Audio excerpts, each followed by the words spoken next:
ஆண்டவரும் இரட்சகருமாகிய இயேசுவின் நாமத்தினாலே அன்பின் வாழ்த்துதல்கள். இந்த நாளிலே எரேமியா தீர்க்க தரிசன புஸ்தகத்திலே 39ஆம் அதிகாரத்திலிருந்து 41ஆம் அதிகாரத்தை நாம் பார்க்க இருக்கிறோம்.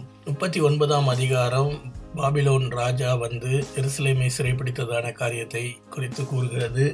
யூதாவின் ராஜாவாகிய சிதேக்கியா அரசாண்ட 9ஆம் வருஷம் 10ஆம் மாதத்திலே நேபுகாத் நேச்சாரும் அவனுடைய இராணுவமும் எருசலேமுக்கு விரோதமாக வந்து முற்றுகையிடுகிறார்கள். அதைத் தொடர்ந்து சிதேக்கியா அரசாண்ட 11ஆம் வருஷம் 4ஆம் மாதம் 9ஆம் தேதியில் நகரத்து மதிலிலே அவர்களுக்கு ஒரு திருப்பு காண்கிறது. நகரத்திற்குள்ளாக பிரவேசித்ததான அவர்கள் தீவிரமாக சிறைப்பிடிக்க துவங்குகிறார்கள். அந்த நேரத்திலே சிதேக்கியாவும் அவனுடைய பிரபுக்களும் அவனுடைய குடும்பத்தாரும் கூட தேசத்திலே இருந்து தப்பித்து ஓடும்படியாக அவர்கள் புறப்பட்டு போனார்கள் என்று சொல்லி வேதம் கூறுகிறது. ஆனாலும் கல்தேயருடைய இராணுவம் அவர்களை தொடர்ந்து பிடித்து எரிகோவின் சமபூமியிலே சிதேக்கியாவின் குமாரரை அவன் கண்களுக்கு முன்பாக வெட்டி போட்டார்கள். யூதா பிரபுக்கள் அனைவரையும் அதே போல வெட்டி போடுகிறார்கள். சிதேக்கியாவின் கண்களை கடுத்து அவனை பாபிலோனுக்கு கொண்டு போனார்கள் என்று சொல்லி நாம் பார்க்கிறோம். அது மாத்திரமல்ல, ராஜாவின் அரண்மனை, வீடுகள், தேசத்தின் மதில்கள் எல்லாவற்றையும் அவர்கள் இடித்து போடுகிறார்கள். நகரத்திலே தங்கியிருந்த ஜனங்களையும் அவர்கள் பட்சமாக பிடித்து கொண்டு சிறைபிடித்து செல்கிறதை நாம் பார்க்கிறோம். காவற் சேனாதிபதியாகிய நெபுசராதான் என்பவன் ஒன்றுமில்லாத ஏழைகளில் சிலரை யூதா தேசத்திலே வைத்து அவர்களுக்கு வயல்களையும் திராட்சை தோட்டங்களையும் கொடுக்கிறான். இவைகள் எல்லாவற்றிலேயும் எரேமியாவுக்கு ஒரு தீங்கும் செய்யாதபடிக்கு நேபுகாத் நேச்சார் கட்டளையிடுகிறான். அதே போல காவல் சேனாதிபதியாகிய நெபுசரதான் எரேமியாவுக்கு தீங்கு ஒன்றும் அணுகாதபடிக்கு அவனை காத்து கொள்கிறான். எரேமியா காவல் சாலையின் முற்றத்திலிருந்து வரவழைத்து அவனை வெளியே வீட்டுக்கு அழைத்து கொண்டு போகும்படிக்கு சாப்பானுடைய குமாரனாகிய அகிகாமின் மகனான கெதலியாவின் இடத்திலே ஒப்பு கொடுக்கிறார்கள். கர்த்தருடைய வார்த்தை மறுபடியுமாக எரேமியாவுக்கு உண்டாகிறது. நீ போய் எத்தியோப்பியன் ஆகிய எபெத்மெலேக்குக்கு சொல்ல வேண்டியது என்னவென்றால், நான் என்னுடைய வார்த்தைகளை இந்த நகரத்தின் மேல் நன்மையாக அல்ல தீமையாக வர பண்ணுவேன். ஆனாலும் உன்னை நான் தப்புவிப்பேன். நீ பயப்படுகிற மனுஷரின் கையிலே ஒப்பு கொடுக்கப்படுவதில்லை. உன்னை நிச்சயமாக விடுவிப்பேன். பட்டயத்திற்கு இறைவாவதில்லை என்பதாக கர்த்தர் அந்த எத்தியோப்பியன் ஆகிய எபெத்மெலேக்கு எரேமியாவின் மூலமாக கூறுகிறார். 40ஆம் அதிகாரம். இந்த சம்பவங்களுக்கு பின்பாக காவற் சேனாதிபதி எரேமியாவை நோக்கி, உன் தேவனாகிய கர்த்தர் இந்த ஸ்தலத்திற்கு தீங்கை வரப்பண்ணுவேன் என்று சொல்லியிருந்தார். உம்முடைய ஜனங்கள் தேவனுக்கு விரோதமான காரியங்களை செய்ததினாலே கர்த்தர் அப்படிப்பட்டதான காரியத்தை செய்தார் என்பதாக நாம் பார்க்கிறோம். இப்பொழுதோ உன் கையில் இடப்பட்ட விலங்குகளை இன்று நீக்கி போட்டேன். என்னோடு கூட நீ பாபிலோனுக்கு வர வேண்டும் என்று சொன்னால் நீ வரலாம்.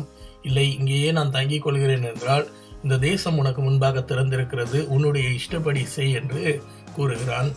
எரேமியா அகிகாமின் குமாரனாகிய கெதேலியாவின் இடத்திலே போய் அங்கே தங்கியிருந்தான் என்று பார்க்கிறோம். பாபிலோன் ராஜா கெதலியாவை தேசத்தின் மீது அதிகாரியாக்கிறான்.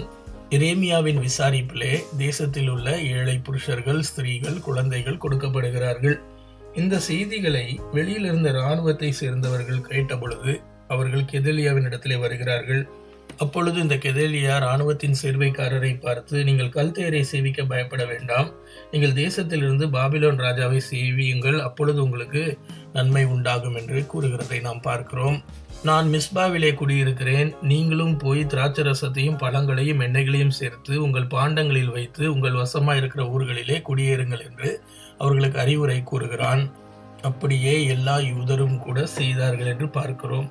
அந்த நேரத்திலே கரேயாவின் குமாரனாகிய யோகனானும் வெளியிலே இருந்த சகல இராணுவ சேர்வைக்காரரும் கெதலியாவின் இடத்திலே வந்து, உம்மை கொன்று போடும்படிக்கு அம்மோன் புத்திரரின் ராஜா பாலீஸ் நெத்தனியாவின் குமாரனாகிய இஸ்மவேலை அனுப்புகிறான். அது உமக்கு தெரியாதா என்று கேட்கிறார்கள். அதை கெதலியா நம்பவில்லை என்று சொல்லி வேதம் கூறுகிறது. பிற்பாடும் கரேயாவின் குமாரனாகிய யோகனான் கெதலியாவோட ரகசியமாக பேசி, நான் போய் ஒருவரும் அறியாமல் அந்த இஸ்மவேலை வெட்டி போட உத்தரவு கொடுவும் என்பதாக கேட்கிறான். அப்போதும் கெதலியா, நீ போய் இந்த காரியத்தை செய்யாதே, நீ இஸ்மவேலின் மீது வீணாக பொய் சொல்லாதே என்பதாக அதை தட்டி கழிக்கிறதை நாம் பார்க்கிறோம். 41ஆம் அதிகாரத்திலே, பின்பு 7ஆம் மாதத்திலே ராஜ வம்சத்தில் பிறந்தவனும் எலிசாமாவின் குமாரனாகிய இந்த நெத்தனியாவின் மகன் இஸ்மவேல் அவனுடனே கூட ராஜாவின் பிரபுக்களான 10 பேரை கூட்டிக் கொண்டு அகிகாமின் குமாரனாகிய கெதலியாவிடத்திலே வந்து அங்கே அவனோடு சேர்ந்து போஜனம் பண்ணுகிறார்கள். அப்பொழுது இந்த இஸ்மவேலும் அவனோடு சேர்ந்த மனுஷரும் கெதலியாவை வெட்டி கொன்று போட்டார்கள் என்பதாக நாம் பார்க்கிறோம். அது மாத்திரமல்ல, அவர்கள் மிஸ்பாவிலே இருந்த எல்லா யூதரையும் யுத்த மனுஷராகிய கல்தேயரையும் வெட்டி போடுகிறார்கள். இதை ஒருவரும் அறியாதிருக்கையில் மறுநாளிலே ஒரு 80 பேர் தாடியை சிரைத்து வஸ்திரங்களை கிழித்து தங்களை கீறிக்கொண்டு சீலோவிலும் சமாரியாவிலும் இருந்து தங்கள் கைகளில் காணிக்கையோடும் தூபவர்க்கங்களோடும் கர்த்தருடைய ஆலயத்திற்கு வருகிறார்கள். இதை அறிந்ததான இஸ்மவேல் அவர்களிடத்திலே போய் வஞ்சகமாக பேசி, நீங்கள் கெதலியாவின் இடத்திலே வாருங்கள் என்று அழைத்து நகரத்திற்குள்ளாக வந்து அவர்களையும் வெட்டி போட்டான் என்பதாக நாம் பார்க்கிறோம். அது மாத்திரமல்ல, அவர்களை ஒரு பள்ளத்திலே தள்ளி போடுகிறார்கள். ஆனாலும் அவர்களிலே ஒரு 10 பேர் இந்த இஸ்மவேலரை பார்த்து, எங்களை கொலை செய்ய வேண்டாம், கோதுமையும் வார்கோதுமையும் எண்ணெயும் தேனும் உள்ள புதையல்கள் எங்களிடத்தில் இருக்கிறது என்று சொன்னார்கள். அதை கேட்டதான இஸ்மவேலர் அவர்களை கொலை செய்யாமல் விட்டு வைத்தார்கள் என்பதாக நாம் பார்க்கிறோம். அதோடு கூட இஸ்மவேல் அங்கிருந்ததான அநேக ஜனங்களை சிறைப்பிடித்து கொண்டு அம்மோன் புத்திரரின் தேசத்திற்கு புறப்பட்டு போகிறான். இந்த செய்தியானது கரேயாவின் குமாரனாகிய யோகனானும் அவனோடு இருந்தவர்களும் கேள்விப்படுகிறார்கள். அப்பொழுது அவர்கள் இஸ்மவேலை துரத்தி கொண்டு சென்று அவனை கிபியோனில் இருக்கும் பெருங்குளத்து தண்ணீரண்டையிலே காண்கிறார்கள். இந்த கரேயாவின் குமாரனாகிய யோகனானை கண்டபொழுது இஸ்மவேலோடு இருந்த ஜனங்கள் எல்லோரும் அவனிடத்திலே திரும்ப வந்தார்கள் என்று சொல்லி பார்க்கிறோம். இஸ்மவேலும் அவனோடு இருந்ததான 8 பேரும் இந்த யோகனானின் கைக்கு தப்பி அம்மோன் தேசத்திற்கு போய்விட்டார்கள். அந்த வேளையிலே யோகனானும் அவனோடு இருந்த எல்லா இராணுவ சேர்வைக்காரரும் இஸ்மவேலிடத்திலிருந்து அவனோடு திரும்பி வந்த ஜனங்களும் கல்தேயருக்கு பயந்து தேசத்திலே இருக்க பயப்பட்டதினாலே அவர்கள் எகிப்திற்கு போக புறப்பட்டு பெத்லகேம் ஊருக்கு அருகான கிம்காமின் பேட்டையிலே தங்கியிருந்தார்கள் என்று நாம் பார்க்கிறோம். பிரியமானவர்களே, இவ்விதமாக ஜனங்கள் சிறைப்பிடித்து கொண்டு போகப்பட்டதான அனுபவங்களை நாம் இன்று பார்த்தோம். இந்த வார்த்தைகள் நம்முடைய வாழ்க்கைக்கு ஒரு எச்சரிக்கையாக இருப்பதாக. ஆண்டவருக்கு விரோதமான காரியங்களை மறுபடியும் செய்யும் பொழுது தேவன் நம்மை தள்ளிவிடுகிறார்.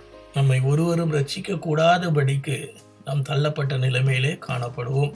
அப்படி நாம் இருக்காதபடிக்கு கிருபையின் காலத்திலே தேவனிடத்திலே திரும்புவோம். ஆண்டவர் நம்மை ஆசீர்வதிப்பாராக. நாளைக்கும் வேறொரு பகுதியை தியானிப்போம். God bless you.